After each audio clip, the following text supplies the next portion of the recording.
श्री संत सद्गुरू बाळूमामा प्रसन्न. नमस्कार श्रोते हो, आज आपण श्रवण करत आहात बाळूमामांचा संदेश. हा संदेश जर तुम्ही शेवटपर्यंत बघाल तर नक्कीच तुमच्या जीवनामध्ये आनंद आणि यशाची शिखरं उभा राहतील आणि तुम्हाला तुमच्या जीवनामध्ये आनंदाची बातमी मिळेल. हा संदेश शेवटपर्यंत ऐका आणि असेच बाळूमामांचे संदेश आपल्यापर्यंत पोहोचण्यासाठी पहिल्यांदा व्हिडिओला लाईक करा. चॅनलवर नवीन असाल तर चॅनलला सबस्क्राईब करून शेजारील बेल आयकॉन नक्की प्रेस करा, जेणेकरून येणारे असेच बाळूमामांचे व्हिडिओ आपल्याला सर्वात अगोदर भेटतील. बाळूमामा म्हणतात, जीवनाची खरी सच्चाई आहे की लोकांच्या अपेक्षांचा अंत कधीच होत नाही. तुम्ही थोडं चुकलात किंवा त्यांना मदत करण्याचं थांबला की तुम्ही मागे केलेली मदत विसरून तेच तुमची निंदा सुरू करतात. तुम्ही तुमचं कर्म करत चला, कोणाला संतुष्ट करण्याचा प्रयत्न करू नका, कारण कोणीच तुमच्याकडून कायमस्वरूपी संतुष्ट होणार नाही. आयुष्यात आलेल्या एका दुःखामुळे आपण जर हताश होऊन बसलो तर पुढे आयुष्यात येणारी सुख आपल्यावर रुसून निघून जातील. त्यामुळे जीवनातील प्रत्येक क्षण हा अमूल्य आहे, तो आनंदाने जगा. तुम्ही कितीही चांगले वागण्यात व्यस्त असला तरी दुनिया मात्र तुमच्या चुका शोधण्यात नक्कीच व्यस्त असते. असेच बाळूमामांचे संदेश आपल्यापर्यंत पोहोचण्यासाठी पहिल्यांदा व्हिडिओला लाईक करा. चॅनलवर तुम्ही नवीन असाल तर चॅनलला सबस्क्राईब करून शेजारील बेल आयकॉन नक्की प्रेस करा आणि बाळूमामा प्रसन्न कमेंटमध्ये लिहायला विसरू नका. तुमच्यावर आणि तुमच्या कुटुंबावर बाळूमामांची कृपादृष्टी अखंड राहील. पूर्णविराम म्हणजे शेवट नाही, कारण आपण त्यानंतर नवीन वाक्य लिहू शकतो. त्याचप्रमाणे जीवनात अपयश आलं तर तो खरा शेवट नसतो, तर ती नवी यशाची सुरुवात असते. देवाकडे पाठ असताना तुम्ही काय वागता आणि देवासमोर उभा राहून तुम्ही काय मागता यावर बऱ्याच गोष्टी अवलंबून असतात. जे घडतं ते चांगल्यासाठी. फरक फक्त एवढाच असतो की ते कधी आपल्या चांगल्यासाठी घडत असतं तर कधी दुसऱ्याच्या चांगल्यासाठी. गोष्ट संस्काराची आहे. कोणी दगड मारायला शिकवतात तर कोणी सन्मान आदर करायला. समाधानाने तोच हसू शकतो जो दुसऱ्यांचे वाईट कधीच करत नाही आणि चिंताही नाही, आणि तेच चांगले झोपू शकतात जो इतरांच्या चांगल्याचाच नेहमी विचार करतो. मनात चांगले विचार हे सर्वात स्वस्त औषध आहे. माणूस वाईट कधीच नसतो. माणसावर जी परिस्थिती येते ती वाईट असते. ते चांगल्या कर्माने बदललं जाऊ शकतं. वाईट प्रसंगी साथ देणारी माणसं, मग ते नातेवाईक असोत वा नसो, हीच खरी आपली माणसं असतात. जीवनात वादळं देखील आवश्यक आहेत. तेव्हाच कळतं कोण हात सोडून पळून जातं आणि कोण हात धरून चालतं. तुम्ही चांगले आहात की वाईट याचा विचार कधीच करू नका, कारण जेव्हा लोकांना तुमची गरज असते तेव्हा तुम्ही चांगले असता आणि जेव्हा त्यांना गरज नसते तेव्हा तुम्ही वाईट असता. तुमचा आजचा संघर्ष हाच उद्याचा तुमची ताकद निर्माण करतो. यश मिळवायचेच असेल तर स्वतःवर काही बंधनं घाला. इतरांच्या पावलावर पाऊल ठेवण्याऐवजी असे काही तर करा जेणेकरून लोक तुमच्या पायावर पाऊल टाकतील. लोकांना वाटणाऱ्या एका रात्रीत मिळणाऱ्या यशासाठी कित्येक तरी वर्ष संघर्ष करावा लागतो. हरण्याची काळजी आणि जिंकण्याची महत्त्वाकांक्षा न बाळगता प्राण प्राणाला लावून लढावं म्हणजे विजय तितकाच आनंददायी होतो, आणि पराभव झालाच तर तो तितकासा बेचत नाही. खोटं बोलून तात्पुरती माणसं जमवता येतील, पण पारदर्शक राहून दीर्घकाळ माणसं कमवता आली पाहिजेत, तरच माणूस जिंकला म्हणता येईल. म्हणून जीवन जगत असताना नेहमी माणसानं मानवता धर्म पाळला पाहिजे. जीवन हे खूप क्षणभंगूर आहे, त्याचा परिपूर्ण आनंद घेतला पाहिजे. असेच बाळूमामांचे संदेश आपल्यापर्यंत पोचण्यासाठी पहिल्यांदा व्हिडिओला लाईक करा. चॅनलवर नवीन असाल तर चॅनलला सबस्क्राईब करून शेजारील बेल आयकॉन नक्की प्रेस करा, जेणेकरून येणारे असेच बाळूमामांचे आशीर्वादाचे व्हिडिओ आपल्याला लवकर भेटून जातील. आणि कमेंटमध्ये बाळूमामा प्रसन्न लिहायला विसरू नका. व्हिडिओ आवडला तर नक्कीच तुम्ही जास्तीत जास्त शेअर करा. आपणच पेरलेल्या कर्माचं जेव्हा एक मोठं झाड होतं आणि ते झाड आपल्याला कर्माचं फळ द्यायला लागतं, तेव्हा ते फळ गोड असो की कडू खावावंच लागतं. बघण्याची नजर प्रामाणिक असेल तर दिसणारी प्रत्येक गोष्ट सुंदर दिसते. समजदार व्यक्तीसोबत केलेली काही वेळ चर्चा ही हजारो पुस्तकं वाचण्यापेक्षा श्रेष्ठ असते. दुःख आणि त्रास ही अशी एक प्रयोगशाळा आहे जिथं तुमच्या क्षमतेची आणि आत्मविश्वासाची परीक्षा घेतली जाते. जगातील सर्वात चांगली गोष्ट म्हणजे वेळ आहे. जेव्हा आपण कोणाला आपला वेळ देतो, तेव्हा त्याला आपल्या जीवनातला तो क्षण देतो जो परत कधीच येत नाही. सोबत किती आहेत हे महत्त्वाचं नसतं, पण जितके आहेत ते आपल्या बाबतीत कसे आहेत हे खरंच खूप महत्त्वाचं असतं. देव हा माणसाच्या मनात जेवढा असतो, त्यापेक्षा जास्त माणसाच्या कर्मात असतो. आणि आपल्या चांगल्या कर्मातला देव कोणाला दाखवण्याची गरज नाही, तो सर्वांना दिसत असतो. म्हणून मंदिरातला देव एक वेळ टाळला तरी चालेल, पण कर्मातला देव कधीही टाळू नका. सुखासाठी धडपड हवी, पण त्या सुखाला कुठंतरी समाधानाची सीमा असावी. आपलं आयुष्य इतकं छान, सुंदर आणि आनंदी बनवायचं की निराश असलेल्या व्यक्तीला आपल्याला पाहून जगण्याची नवीन उमेद मिळेल. आधार शोधण्याच्या नादात तुमचं मन घाण ठेवू नका, नाहीतर दुःख व्याजासकट तुमचा हिशोब घेतं. इतरांकडून कमीत कमी अपेक्षा आणि स्वतःकडून जास्तीत जास्त तडजोड या दोनच गोष्टी प्रत्येकाचं जीवन आनंदी आणि यशस्वी बनवू शकतात. यशस्वी भरपूर जण असतात, परंतु समाधानी फार कमी असतात. यश हा जरी तुमच्या कर्तृत्वाचा विजय असला, तरीही समाधान हा तुमच्या मनाचा विजय असतो. छापलेली पुस्तकं वाचल्याने खरे ज्ञान मिळत नाही, अनुभवाचे पुस्तक वाचल्याने खरे ज्ञान मिळते. कारण छापलेल्या पुस्तकांचे लेखक अनेक असतात, पण अनुभवाच्या पुस्तकाचे लेखक आपण स्वतः असतो. उंच शिखरावर जरूर चढावं, पण जगाने आपल्याकडे पाहावे म्हणून नाही, तर शिखरावरून आपल्याला जग पाहता यावं म्हणून. समुद्रातील तुफानापेक्षा मनातील वादळं अधिक भयानक असतात. म्हणून मनातल्या गोष्टी जवळच्या व्यक्तींना नक्की सांगा, कारण त्याने मन हलकं तर होईलच, पण लढण्याची ताकद पण येईल. यशस्वी होण्याचे सगळे मंत्र मेहनत या शब्दाने सुरू होतात. आपुलकीच्या माणसांसाठी, ज्याला आईबापाच्या कष्टाची जाणीव असते ना, तो कधीच वाईट मार्गाला जात नाही. दुःखाचे डोंगर तुडवूनच सुखाच्या शोधात जाता येत असतं, पण आपल्या चेहऱ्यावरचा आनंद कोणाकडून वाढवण्यासाठी कोणाकडून सुख उसनं घ्यावं, म्हणूनच जीवनात झालेल्या चुकांवर भर देऊन एकमेकांना दोष देऊन निराशामय वातावरण तयार करण्यापेक्षा झालेल्या चुकांमधून बोध घेऊन मार्गात बदल करून आशादायी वातावरण तयार करणं कधीही चांगलं असतं. साखर अंधारात खाल्ली किंवा प्रकाशात खाल्ली, ती गोड नेहमीच असते. तसंच चांगलं कर्म नकळत जरी केलं, तर त्याचं फळ नेहमी तुम्हाला गोडच मिळणार आहे. सत्य हे पाहणाऱ्याच्या किंवा ऐकणाऱ्याच्या इच्छेनुसार विचार कधीच करत नसतं. ते नेहमी जसं असतं तसंच पुढं येत असतं, अगदी उगवत्या सूर्यासारखं. बुद्धीचा वापर करण्यापेक्षा तुम्ही कधीतरी मनाचा वापर करणारी लोक चांगलीच असतात. कारण बुद्धीचा वापर करणारी आधी स्वतःचा विचार करतात, पण मनाचा वापर करणारी लोक मात्र आधी दुसऱ्यांचा कसं चांगलं होता येईल याचाच विचार करतात. स्वाभिमान जिवंत असलेला माणूस कधीच दुसऱ्यावर अवलंबून नसतो.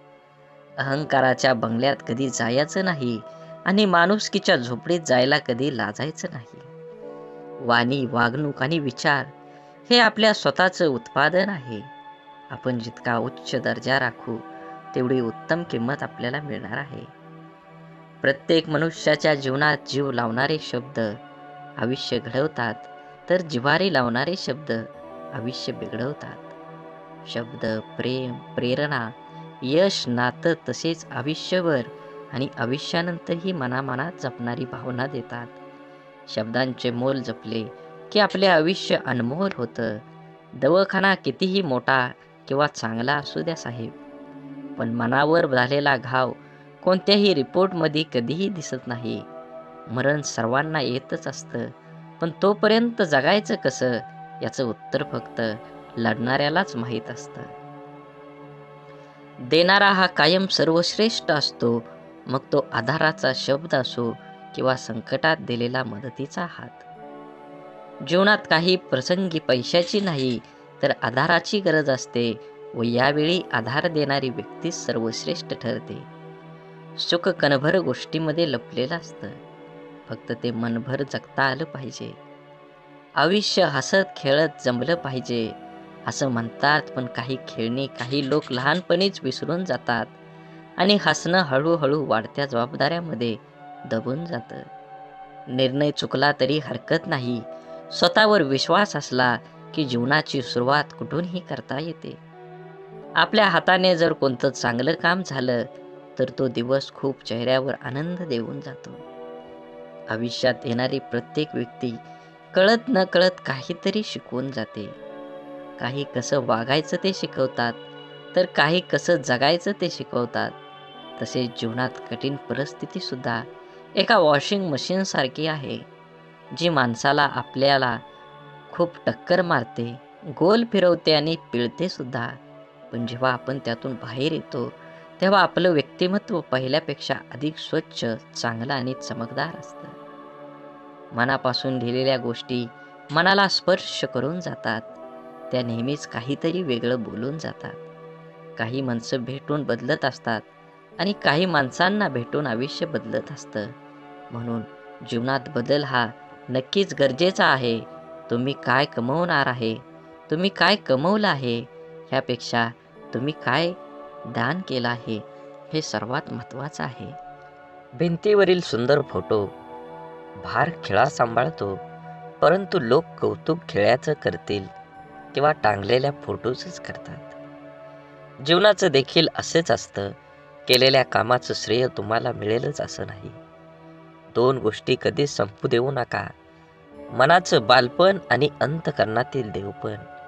हे संपलं की माणूस संपला.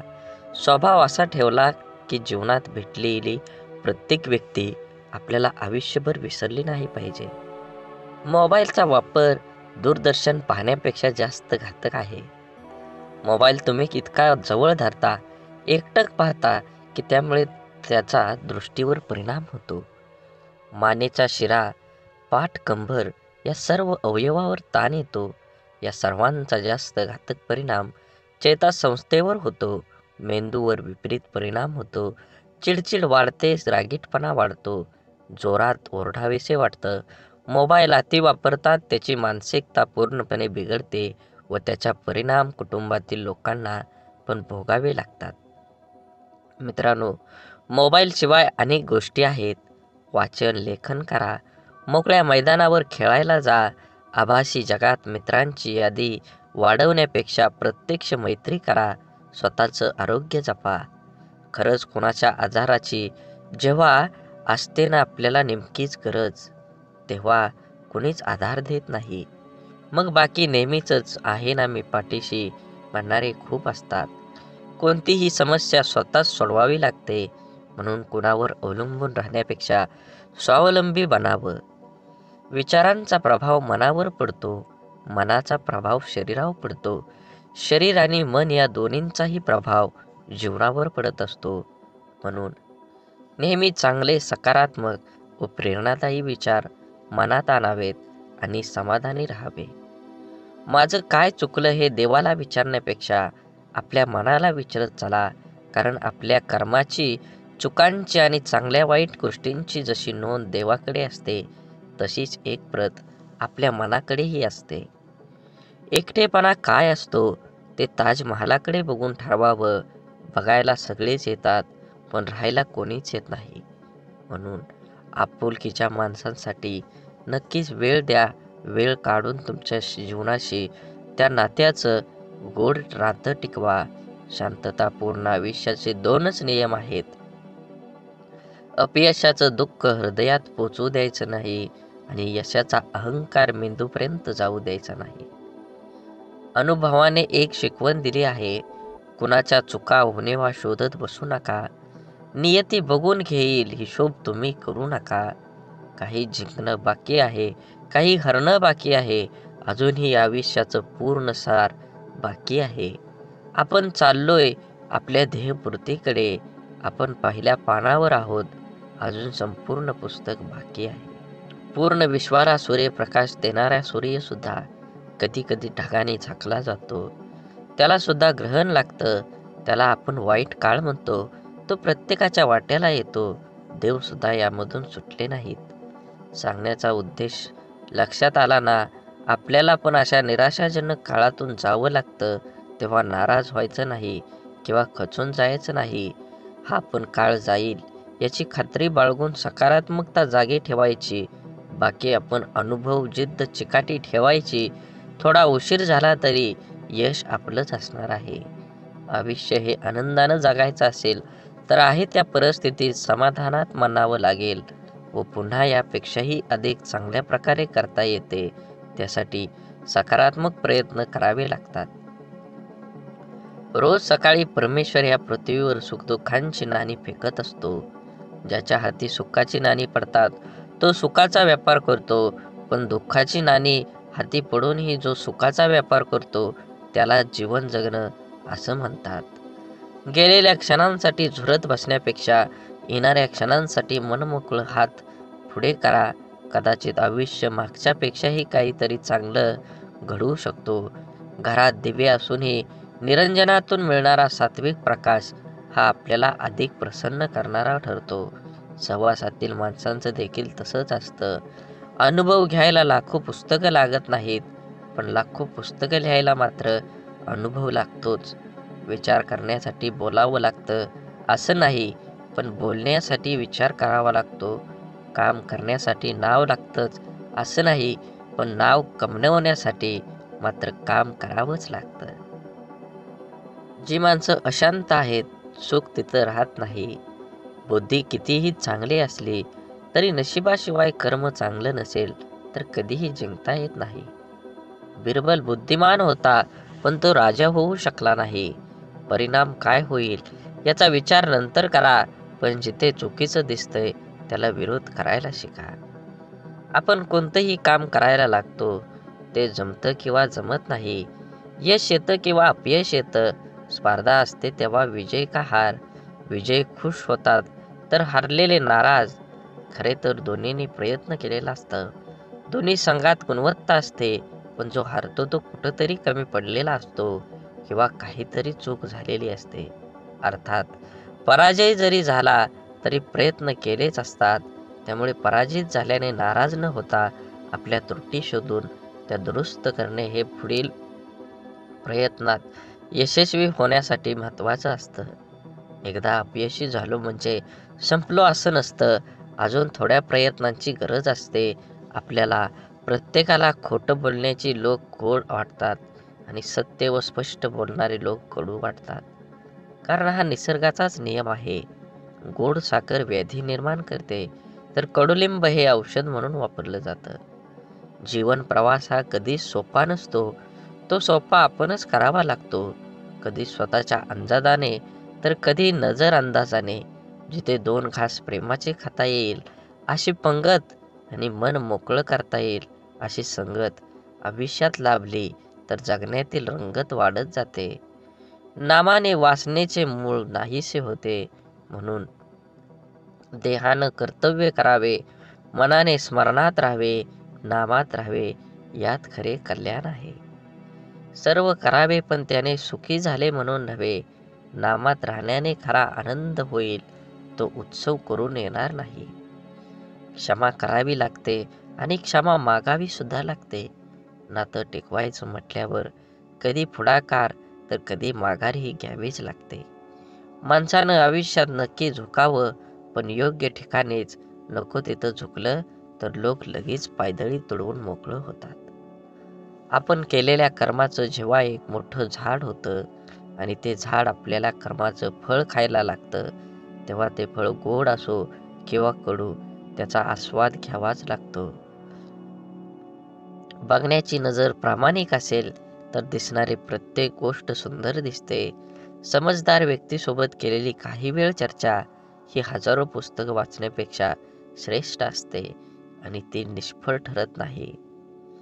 अनुभव घ्यायला लाखो पुस्तकं लागतात, पण लाखो पुस्तकं लिहायला मात्र अनुभवच लागतो. काम करण्यासाठी नाव लागतं असं नाही, पण नाव कमवण्यासाठी तुम्हाला काम करावंच लागेल. कुणाला दुःख देऊन मिळवलेला आनंद सुख देऊ शकत नाही, पण कुणाला आनंद मिळावा म्हणून स्वीकारलेलं दुःख नेहमी सुखच देऊन जातं. जीवनात दुःखाचा विचार करत बसला की समोर उभं असलेलं सुख ही डोळ्यांना दिसत नाही. विचारांची गुणवत्ता चांगली असली तर मोठ्यात मोठी स्वप्न साकार होण्याची वेळ लागत नाही. जगातील कोणतीही वस्तू कितीही महागडी का असेना, परंतु देवाने तुम्हाला जी झोप, शांती आणि आनंद दिला आहे, त्यापेक्षा कोणतीच गोष्ट मौल्यवान नक्कीच नाही. माणसाचे यश हे कोणत्या आधारावर नसते, तर चांगल्या विचारावर असते. कारण आधार नेहमी सोबत नसतो, परंतु चांगले विचार नेहमी सोबत असतात. ऐकणं महत्त्वाचंच आहे, पण त्यापेक्षाही महत्त्वाचं आहे ते आचरणात आणणं. किती ऐकलं यापेक्षा आचरणात किती उतरवलं यावरच माणसाचं यश अपयश अवलंबून असतं. माणसाला गरज पडली की आठवण येते, माणसांची गरज संपली की अडचण निर्माण होते. हा काही लोकांचा स्वभाव गुण असतो. वेळ हा असा एक तराजू आहे जो वाईट काळात आपल्या माणसांचं वजन आपल्याला बिनचूकपणे दाखवतो. ज्या दोन माणसांना एकमेकांना समजून घेण्यासाठी जगातल्या दुःख दुसऱ्या कोणत्याच माणसाची गरज लागत नाही, तिथंच खरं प्रेम नांदत असतं. आपलं वाईट चिंतणाऱ्यापासून 4 पावलं लांबच राहिलेलं बरं. त्या व्यक्तीशी नातं नसलेलंच बरं. कारण जिथे द्वेष आहे तिथे कधी चांगली भावना असू शकत नाही. त्या नात्याला अर्थ असू शकत नाही. ते नातं निथळ भावनेने जोडलेलं असू शकत नाही. जो आपलं वाईट चित्तो तो व्यक्ती आपला असू शकत नाही. आयुष्यात काही गोष्टी अशा असतात की नशिबात जरी नसल्या तरी आठवणीत मात्र आयुष्यभर राहतात. अशा गोष्टींमुळेच आपल्याला आयुष्यात जगण्याची प्रेरणा आणि आनंद मिळतो. माणसाला गरजेपेक्षा जास्त मिळू लागलं की माणुसकी विसरून लागतो. ज्या माणसाच्या मनात स्वार्थ नसतो तीच माणसं चुकीला चूक आणि बरोबरीला बरोबर म्हणायची हिंमत ठेवतात.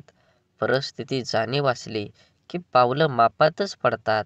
आयुष्य आणि पुस्तकाचं व्याकरण सारखंच आहे. शब्दांची निवड चुकली की वाक्य बिघडतं आणि माणसांची निवड चुकली की आयुष्य बिघडतं. जीवनात कमीत कमी एक मित्र काचेसारखा असावा आणि एक सावलीसारखा जरूर कमवा. कारण काच कधी खोटं दाखवत नाही आणि सावली कधी साथ सोडत नाही. काळजी घेणं आणि स्वार्थाशिवाय प्रार्थना करणं हे सर्व खऱ्या नात्यांची लक्षणं आहेत. या जीवनात कधी कुणाचा काळ असतो तर कधी कुणाची वेळ असते. आज वाऱ्याने उडणारा कोरडा पालापाचोळा तर कधी कालची नयनरम्य निसर्गाची पांघरलेली हिरवळ असते.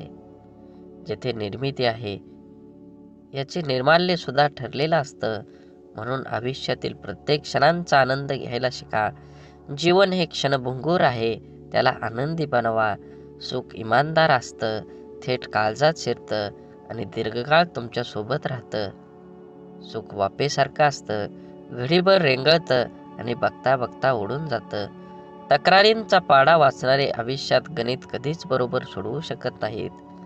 प्रत्येक गोष्ट समजून सांगायची नसते, काही गोष्टी समजून घ्यायच्याही असतात. समोरचा जेव्हा आपल्याशी बोलणं टाळायला चालू करतो तेव्हा समजून जायचं असतं ह्या नात्याला पूर्ण विराम द्यायची आता वेळ आली आहे. कारण जबरदस्तीचं बोलणं कधीच जिव्हाळा निर्माण करत नाही. काही काही वेदनांना शब्दांचा भारही पेलवत नाही. प्रत्येकाच्या स्वभावाची छटा समजणं अशक्य म्हणून कोण कसं वागलं हे लक्षात ठेवण्यापेक्षा त्यातून तुम्ही काय शिकलात आणि पुढे काय करावं लागेल हे डोक्यात ठेवणं जास्त महत्त्वाचं. गरजा आणि इच्छा यामध्ये खूप फरक असतो आणि त्याचा समतोल साधता संपूर्ण आयुष्य निघून जातं. कधी कोणावर जास्त अवलंबून राहू नका. चालता चालता लोक विश्वासघात करतात हो. शब्द देऊन आस निर्माण करण्यापेक्षा साथ देऊन विश्वास निर्माण करणं मला जास्त आवडतं. आयुष्यात अशा माणसांचं असणं खूप आवश्यक असतं ज्याला मनाची परिस्थिती सांगण्यासाठी शब्दांची गरज नसते. विश्वासघात करणाऱ्या माणसाला जाब विचारण्यापेक्षा त्या माणसाची बोलणं सोडणं हीच त्या व्यक्तीसाठी मोठी शिक्षा असते. माणसाला कधी कधी पाठीमागं लागलेली संकटच पुढं जाण्याचा मार्ग मोकळा करत असतात. माशीच्या काडीला डोकं असतं पण मेंदू नसतो, म्हणून थोड्या घर्षणानं ती पेटून उठते आणि स्वतःच जळते.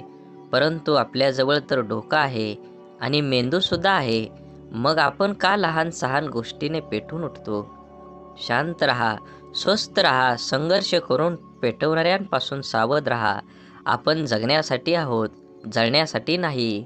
जीवन खूप सुंदर आहे, ते आनंदाने जगा. वाट सर्वांना माहीत असते, पण ध्येय गाठण्याची जिद्द फार कमी जाणत असते. रागात बोललेला एक शब्द एवढा विषारी असतो की प्रेमात बोललेल्या हजारो गोष्टींना एका क्षणात संपवून टाकतो. वादळ निसर्गाचं असो किंवा मनाचं, ते धडकणारच. मनातील कडवटपणाला क्वारंटाईन करून पहा, बरीच नाती व्हेंटिलेटरवर जाण्यापासून वाचतील. शांततेच्या काळात जास्त घाम गाळला तर युद्धाच्या काळात कमी रक्त सांडावं लागतं. जी लोक दुसऱ्यांचं मन दुखवू नये म्हणून नेहमी काळजी घेतात, त्यांचंच मन सतत दुखावलं जातं. आयुष्यात सर्व काही ठरलेलं असतं, विधिलिखित मांडलेलं असतं. सूर्याच्या कक्षेबाहेर पृथ्वीला जाता येत नाही. भल्यासाठीच होतं सारं, कळत असूनही कोणाला लगेच पटत नाही. हे जीवन एक गुपित आहे, इथे सर्व काही लपवावंच लागतं. मनात कितीही दुःख असलं तरी जगासमोर हसावंच लागतं. श्रीकृष्ण भगवानाला गीता कोणालाही सांगता आली असती, पण त्यांनी फक्त अर्जुनाला सांगितली. कारण जसा सांगणारा असायला लागतो तसा ऐकणाराही असावा लागतो, तेव्हाच ज्ञानाचा विकास होत असतो. पोटाची भूक गरजाला माणसाला दुनियादारीचे सर्व नियम स्वीकारला भाग पडतात. कर्तृत्वानी जगणं असं असावं, आपल्या असण्याचा प्रभाव आणि नसण्याचा अभाव जाणवला पाहिजे. आनंदाने जगायचा सोपा उपाय, जी माणसं हक्काने आपल्याकडे येतात ती परत जाता कामा नये, आणि जी जातात ते आपल्या लक्षात पण येता कामा नये. अडथळे तर क्षणिक असतात, पण त्या क्षणात खचून न जाता धीराने त्यांना सामोरं जाणं हेच तर आयुष्य आहे. जीवनात जलद गतीने मिळणारे यश अहंकार निर्माण करतात, तर उशिरा मिळणारे यश आपलं व्यक्तिमत्व तयार करतात. परकेपणाच्या दुराव्यावर आपुलकीची फुंकर घातली ना की दुरावलेली नाती जवळ येण्यास वेळ लागत नाही. सोडून दिलेल्या भावना ह्या विरघळलेल्या चॉकलेटसारख्या असतात. फ्रीजमध्ये ठेवल्यानंतरही पुन्हा पहिल्यासारखा आकार घेत नाहीत. काटा जरी काट्याला वागला तरी फुलानं आपलं फुलणं सोडायचं नसतं. जीवनाचे रस्ते खडतर असले तरी रस्ता बदलून का होईना, परंतु चालणं सोडायचं नसतं. एखाद्या अडचणीत माणूस कामाला आला नाही म्हणून एकदा जोडलेलं नातं लगेच तोडायचं नसतं. हीच खरी मैत्री आणि हीच खरी नाती असतात. जोडलेलं जपायला जमलं, त्याला जगणं जमलं. हरवलेल्या वस्तूत ही सापडू शकतात, पण एकच गोष्ट अशी आहे की एकदा हातातून निसटली की कोणत्याही उपायानं पुन्हा मिळू शकत नाही, आणि ती असते आपलं आयुष्य. म्हणून मनसोक्त जगा. आयुष्य क्षणभंगूर आहे. दुरावा कोणतंच नातं संपवत नाही आणि जवळीक कोणतीही नातं घट्ट करत नाही. नात्याची घेतलेली काळजी आणि केलेला सन्मान यामुळेच नातं अधिक मजबूत होतं आणि टिकतं देखील. त्यामुळं नात्याची काळजी घेत राहा. तुमचा आजचा दिवस निरोगी, आनंदी आणि यशस्वी जावो हीच ईश्वराच्या चरणी प्रार्थना. सकाळी प्रथम परमेश्वराचे आभार माना. सायंकाळी दिवस चांगल्या गेल्याबद्दल आभार माना. जेवताना त्याचे आभार माना. झोपताना त्याचे आभार माना. प्रत्येक गोष्टीसाठी कृतज्ञ राहा. प्रार्थना ही ईश्वराबरोबर संवाद साधण्यासाठी, संपर्क करण्यासाठी आहे. हे आयुष्य एकदाच मिळतं, त्यामुळे दुसऱ्यांच्या चुका शोधून तिसऱ्यांना सांगण्यात आपलं आयुष्य व्यर्थ घालवू नका. त्याऐवजी आपल्यातील गुणदोष ओळखून ते सुधारणा आपला वेळ खर्च करा. आपण स्वतःच्या मनाची स्वच्छता करून साफ मनाने इतरांबद्दल विचार करून, जेणेकरून आपल्यामधील गुणांचा आपल्यातच अंतर्भावात करता येईल. सागराप्रमाणे दुःख असूनही मोत्यासारख्या सुखासाठी होणारी वाटचाल म्हणजे आयुष्य. विहिरीत पाणी सर्व पिकाला सारखेच असतं, तरी पण कारलं कडू, ऊस गोड तर चिंच आंबट होते. हा दोष पाण्याचा नाही तर बीजाचा आहे. तसाच भगवंत सुद्धा सर्वांसाठी सारखाच आहे. दोष मात्र तुमच्या कर्माचा असतो. विचार करण्यात वेळ घालवण्यापेक्षा प्रयत्न करण्यात दिवस घालवा. कारण विचाराने माणूस खचतो आणि प्रयत्नाने प्रगतीच्या मार्गावर पोचतो. आपण एखाद्या मागं पुढं करतो ते फक्त नातं टिकवण्यासाठी आणि समोरच्या त्याचा चांगलाच वापर करून घेतो स्वतःचा अहंकार वाढवण्यासाठी. एखाद्या व्यक्तीच्या हृदयात स्थान मिळवण्यासाठी फक्त विचार छान असून चालत नाही, तर ते विचार कृतीत उतरवण्यासाठी तत्पर राहावं लागतं. जगण्यातील वेदना कमी करायच्या असतील तर 3 गोष्टी शिकल्या पाहिजेत. 1. काहीही आपलं नाही. 2. काहीही आपलं नव्हतं. आणि 3 म्हणजे काहीही आपलं राहणार नाही. अश्रूंशी संघर्ष केल्यानंतर चेहऱ्यावर उमटलेल्या हास्य इतकं सुंदर काहीच नाही. आवड ही माणसाची कधीच बदलत नसते. मग ते तरुणपण असो नाहीतर म्हातारपण असो, बदलण्याला भाग पाडतो तीच आपली परिस्थिती होय. बोला बोला बाळूमामांच्या नावानं चांग भलं. झाडे लावा, झाडे जगवा, माती वाचवा, पाणी वाचवा. सेव्ह अर्थ. आणि मनात मामांबद्दल आणि देवाबद्दल भाव असेल तर नक्कीच चॅनलला सबस्क्राईब करून व्हिडिओला लाईक करा आणि व्हिडिओ जास्तीत जास्त शेअर करून कमेंटमध्ये बाळूमामा प्रसन्न लिहायला विसरू नका. धन्यवाद.